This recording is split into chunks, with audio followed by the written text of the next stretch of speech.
Okay, so we have some predictions on how the English section of the SAT evolves, depending on whether you get a harder version of Module 2 or an easier version of Module 2. The way the SAT works now is there's two sections on the English, Module 1 and Module 2. If you do well in the first section, you get a harder version of the test. If you don't do as well, you get an easier version of the test. Let's take a look at the breakdown according to our analytics and based on student data collected.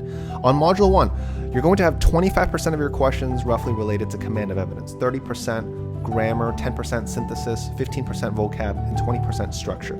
If you get a harder version of Module 2 in English, you're going to have more difficult reading comprehension questions, as you can see from rhetorical synthesis, and you'll have more questions related to command of evidence because that's related to critical thinking on the comp section, okay?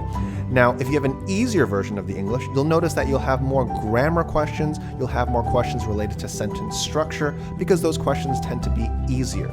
So make sure to understand this allocation because as you move up and get the harder version of the test, you're going to be dealing with harder comprehension questions, right? Make sure to follow the program, Coach Calvin and the rest of our private coaches for more. We'll get your score up and get you into the best possible colleges.